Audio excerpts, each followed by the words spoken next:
All right. This is going to be part B. Here. We've just seen the movie. Before we get into spoilers, why don't we give a spoiler-free review? So, like, what we think of it, just like quick, like yes, just like good, a quick, no like couple good. sentences, like you should see this. Okay. In my opinion, I think it was a pretty good movie. It had a lot of great action. The story was not garbage, in my opinion. And the characters were all well written. Well written. Yeah, but it's good. I'd say it's worth the admission. Just go see it. Now for Quintin's more nerdy opinion, I guess. He's more well informed on this. I'm just casual moviegoer. I will say, without a doubt, that it could have been better. I mean, there's no case where I would not say that. But I think for the way it was made and the poor director choice that they had, I think it was good. Good is too strong of a word. I think it works for now. We need to get something that holds it up, because right now the DC cinematic universe has Man of Steel and that. Yeah. And that's not very good, considering Marvel started out with, like, what was Iron Man and something else. I can't remember what the second movie was. But they need to get something that is just phenomenal and blows everything out of the water. Because right now, I don't know if they're going to be able to maintain ticket sales with that. Yeah, with competitive with Marvel. Now, okay, so in summary, casual review, pretty solid. I recommend it. Nerdy review, it can be better, and there needs to be better. There needs to be better, but it works. It works.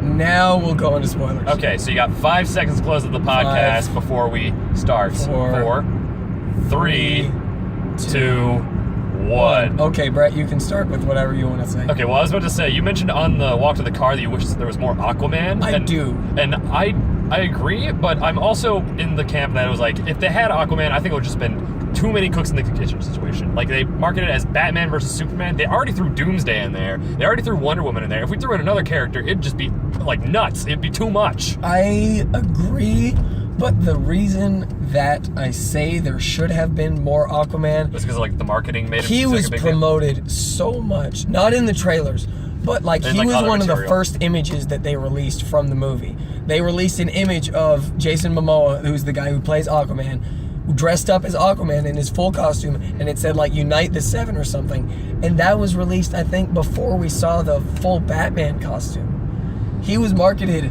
before they marketed Batman. And that is why I think they should have shown at least a little bit more. And I agree with you with that, because that does seem a bit misleading, but then again, I'm thankful just from a storytelling standpoint. Yeah.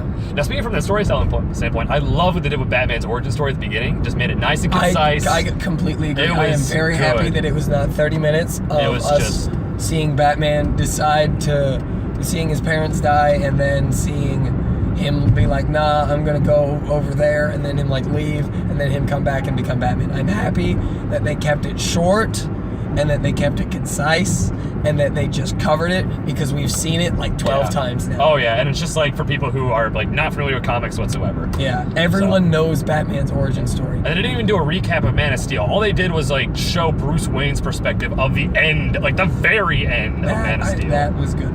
Yeah, like they handled that very well. I also love that scene where it's like the gun holding back the pearls, and when he shoots the slide, just destroys the pearls. That was masterful. I loved that. Yeah, and should I go into the explanation of the dream sequence first? Yeah, or like should we wait for that for that?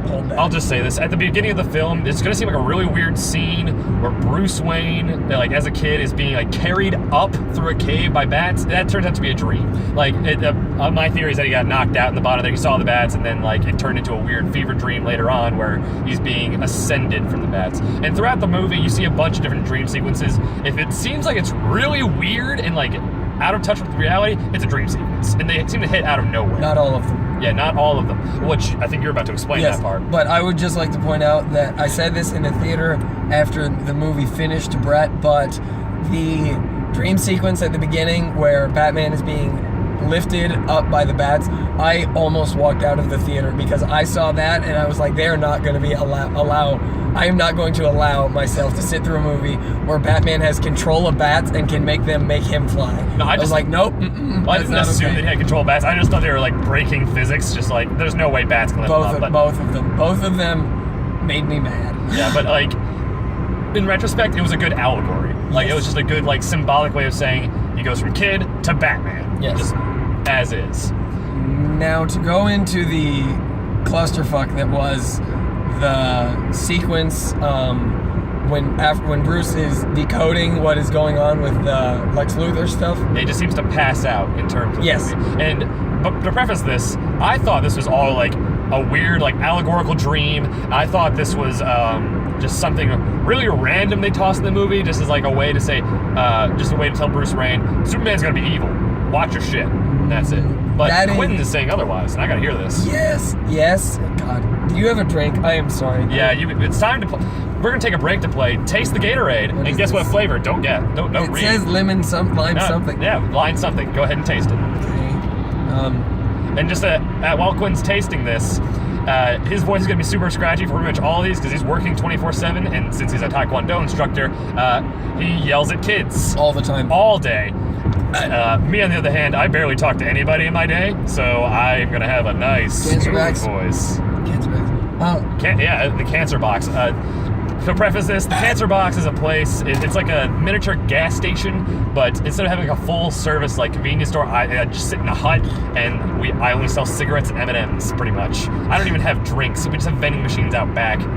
So yeah, we call it the Cancer Box. Okay, to explain what was going on inside of the sequence where Batman has like the full gear on and it's like snow or sand everywhere and he's with the soldiers and all that kind of stuff. What I believe that is, and there's one part that I do know. So what happened is after Batman exited whatever thing he was in and he went outside, there was a giant Omega symbol. Yeah, I noticed that too. Outside. I just thought that was symbol. That is Darkseid's symbol. That is Darkseid. That is Darkseid's symbol. So for those of you listening, Darkseid is the DC equivalent of Thanos, who is the X-Men equivalent of Apocalypse. They're all pretty much the three giant blue men that are scary and can kill you. Okay? They are the biggest baddies of each of their individual universes. While Apocalypse and Thanos are in the same universe, in the standards of film, they are not because Fox and Marvel don't like each other. But now I'm going to interrupt you for a minute. I just thought, as like a casual film viewer not knowing about that, I just thought that Omega symbolizing the end was just supposed to be like, okay, this is an allegorical dream thing saying this is the end times. Everything's getting fucked. No. And then suddenly insects out of nowhere. The insects are Darkseid's disciples. Those are like his henchmen basically. Gotcha. But so what I'm thinking is that is foreshadowing for Justice League, which comes out next year. Which would explain Flash. Yes, also that was the Flash. That was the Flash. Yeah, when you see a giant red man, not giant, but like a red man just appearing out of nowhere, warning Bruce Wayne about the end times or some shit, that's the Flash. Yeah, but because apparently he has like slight time travel abilities. So what I think it is, and this is just my interpretation as a hardcore Batman fan, mild Justice League fan, DC fan, kind of. What I believe it is foreshadowing for the future. What's going to happen in Justice League, I think that Batman and Superman and the Justice League will get together to fight Darkseid, and what's going to happen is somehow Batman is going to end up somehow causing the death of Lois Lane. No idea how that's going to happen, or whether or not he will be the direct cause, or if it's because he didn't save her or something. But because of this, I believe that Superman will turn to Darkseid, because there's maybe a chance that Darkseid will say he'll like save Lois Lane or bring her back or something. I can see that. That's what I think is going to happen. Because I mean, if Superman will kill Batman to save his mother, I believe he would turn against the Justice League to bring Lois Lane back. Yeah, I can see that. That's what I'm thinking. Yeah. And speaking of foreshadowing, that end with Lex Luthor saying he's coming, I took that as Brainiac. Nope, that's Darkseid. Yeah, I guess, because the moment you started talking about Darkseid, I was like, oh yeah, I guess that could happen too. Yeah, that was Darkseid. Yeah. But speaking of the dream sequence still, and this is like a gripe throughout most of the film for me personally, is that Batman like heavily used guns. Yeah. Yeah, that was weird to me. The thing in Darkseid in the dream sequence kind of makes sense because at that point it's done. There's nothing left but him. Yeah, that's what I got. I was like, I let that one slide. But I'm saying like throughout the rest of the movie. Throughout the rest of the movie, yes. And from what I understand is, I think he may have given up on his code of not killing people. Yeah, I would just say he like killed people, like straight up. The Joker. Yeah, and the Robin costume. Oh, there was a Robin costume? I read that as Batman. No, that was a Robin costume. Oh, holy shit, that was cool. That was Jason Never Todd's mind costume. then. I believe that was Jason Todd's costume. Yeah, and we're referencing a part in the movie where Batman is staring at his suit, and then eventually it like pans over to what, according to Quintin, is a Robin suit. And that is the like, Robin suit. Yeah, with I didn't jokes on you or something from. Basically, it's as Batman. Basically, it's a message from Joker written on a Robin costume, which implies that Joker killed Robin, which does happen in the comics. Yes. Not also, multiple times, but once. One thing that I really did like about the movie is they paid homage to the comic book that they were adapting it from very well. First of all, is just the fact that Batman has his armored suit made. Oh yeah. They didn't just power him. They just didn't power down Superman so much. They had to up Batman. In addition to that, there were multiple frames from the fight where they are actual, just direct takes from the comic book. Yeah, see, only you would have noticed that. I wouldn't have gotten that. Like, if you flip through The Dark Knight Returns, there are scenes where it is like Batman's foot going against the side of Superman's face. And for those of you who don't know, Dark Knight Returns is like the quintessential Batman comic. Like it's well, that's argued a lot on the internet. Just saying, but it's one of the greats. Yes, it's like required reading for like any super comic book. Any super Batman buff. Even then, I would say comic books in general. But so there are multiple things taken from that. The nuke I did not see coming. I did not see the nuclear bomb and Doomsday and Superman flying up into the air, which was another thing that I loved, is how they took that scene of Superman floating in space, dying from the nuke, regened and they put it in the movie. Yeah. Now my favorite scene in the entire movie was when Batman was escaping Doomsday, and what happened is at split second is he attaches his grapnel gun to whatever to like a wall, flies over, and a lightning bolt strikes. The second that lightning bolt strikes, it is the exact cover. Yes, it is the exact cover of the first issue of The Dark Knight Returns. The one where it's the lightning bolt and he's flying in the sky. Yeah. It is the exact same shot, and that made me so happy. I don't think I was allowed to turn left there. Screw it. Anything's legal if there's no cops around. We're saying this on the internet. Yeah? I'm just saying. Well, whatever. But yeah. That was good. I pretty much agree with Quintin. I don't really have anything to add besides I like how they referenced Cyborg. They actually did a bit with Cyborg in there. The shit, light screen. I'm good at driving people, I swear. And they also did like a really neat bit with the Flash, because like when Batman decodes Lex Luthor files, he not only finds where Lex is hiding kryptonite to bring down Superman, which Batman later steals, he also brings up files and metahumans, which foreshadows more Justice League members. It foreshadows the 7. The 7? Is it all 7? Yes. Oh yeah, I can count good. 3 are already there, and no, but Wonder Woman was in there. There was Cyborg, Flash, Aquaman. Wonder Green Woman Lantern is who yeah, they Green have. Lantern is the one who wasn't because there. they haven't cast him yet. Yeah. Oh, that's actually the case. They've casted everyone in the Justice League except for Green Lantern. Yeah, because they have Ryan Reynolds now because he's going to be there for Deadpool. Yeah, Ryan. Well, and plus, and also that, if he was Green Lantern, that would make the Green Lantern movie canon. Oh shit! Right. No, we're not gonna allow that. No, I wonder who they're going to cast though. I know. Everyone was hoping they were going to cast the guy who plays Captain Kirk from Star Trek. I can see that. But he's already cast as Steve Trevor for Wonder Woman, and you saw him in the movie too. Really? Yes, for this picture of Wonder Woman from right, 1918, he's the person to her left. Well, he's dead. Yeah. Oh yeah. He's super dead. Also, that picture was taken in 1918, folks. The Wonder Woman movie is going to take place in World War One. Yes, I love World War One settings. It's just it's good. Said no historian or person ever. I like World War One. It's cool. It was like the start of mechanized warfare. Oh yeah, that's so much fun. Oh yeah, tanks and gas bombs and waiting in trenches to die. What's not to love? Well, you know what? If we want to start talking about war, we can stop talking about Batman, and I can tell you about my most recent history project, which was just beautiful. Oh God. So in my history class, my professor doesn't believe in tests or essays. This is the racist one, right? No. I dropped him. That was you. No. Okay, Yeah, so he was you had a racist history. Oh, that was government. He was government. But my history teacher, this is my second semester taking him, and he is like one of the best teachers I've ever taken any class from in my entire life. But he doesn't believe in tests, doesn't believe in essays. What he does is he gives us scenarios. Oh, you told me this. So we go into we'll debate the passing of the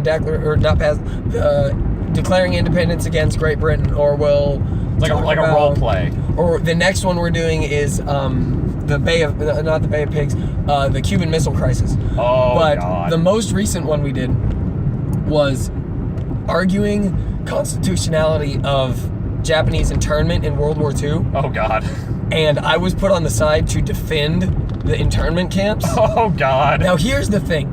The way it works is there were 8 people in one group, 8 people in another, and then 9 Supreme Court justices, to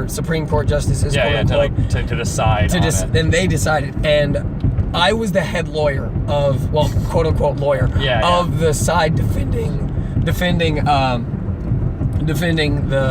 camps. So what ended up happening is the other side, they made like a group effort. There were about 4 or 5 people that talked both of the 2 days that we did argue it.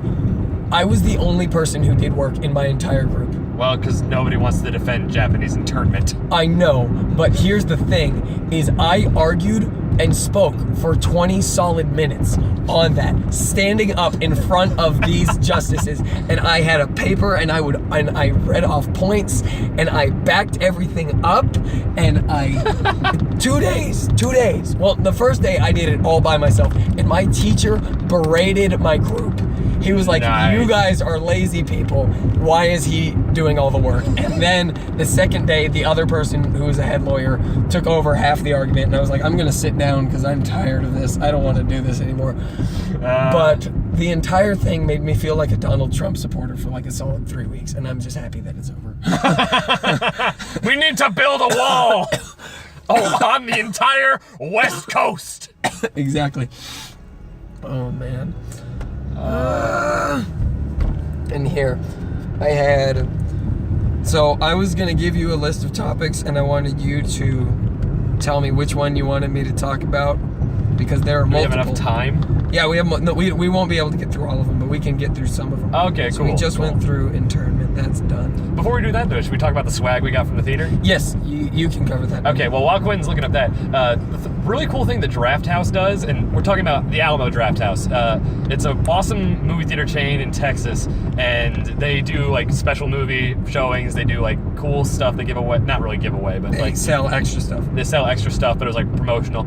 And this time we got a magazine, which I believe is just full of art for Batman versus Superman and different like articles and stuff. They did the same thing for Star Wars: The Force Awakens, and they also had like a special tumbler glass, where it's just like a nice like something you'd probably drink like a pint of beer out of, or something like that. Now that Quintin and I are drink, and it just had designs on it for Batman versus Superman, and they're gonna do the same thing for Captain America: Civil War. 2 glasses. In 2 glasses, one for Captain America and one for Iron Man. It's gonna be cool.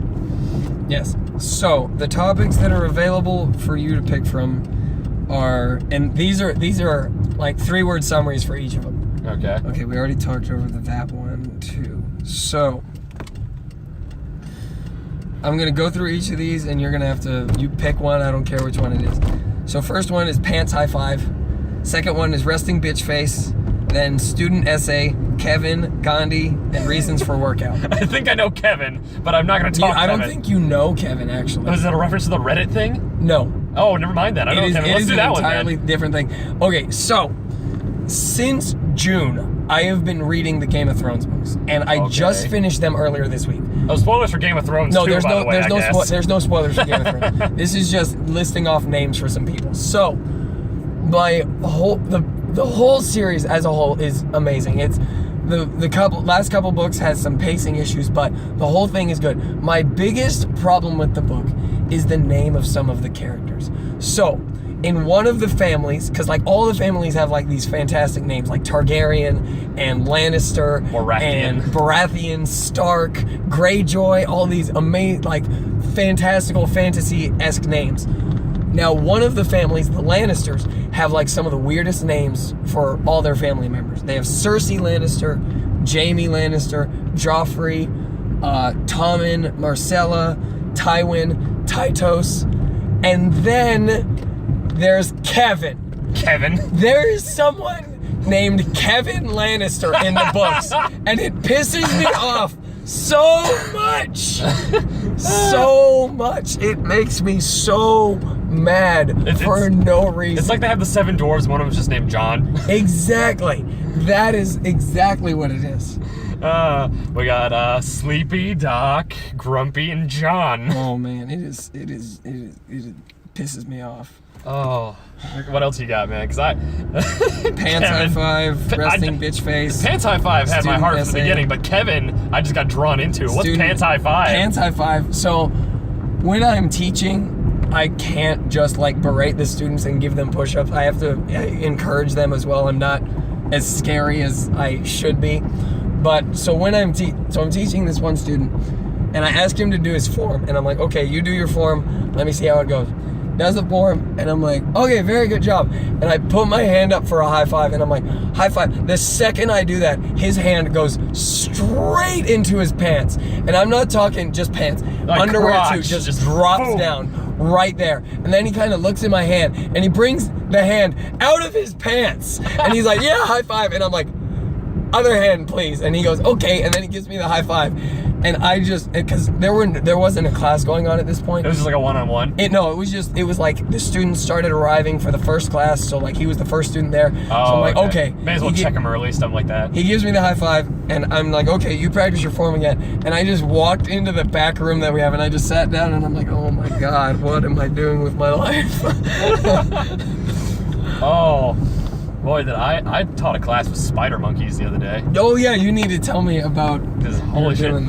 Hey everybody, Brett here. I just want to say that this part is going to be a little bit weird because I said some things I really shouldn't have, so we have a weird gap in the audio here. Just excuse it.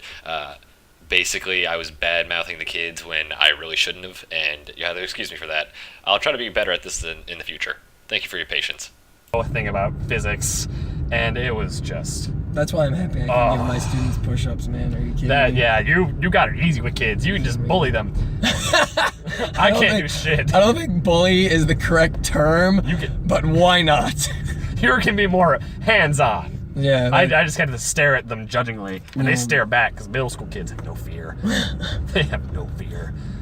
Well... And just tell them to like actually talk to a real person for once, and they'll like run away. Yeah. All right, well, I hope you guys enjoyed this first A and B episode of Draft House Drive, and we'll see you at the next big picture. Peace. Wait. Sorry. Next movie we will be reviewing is either going to be Midnight Special or Hardcore Henry.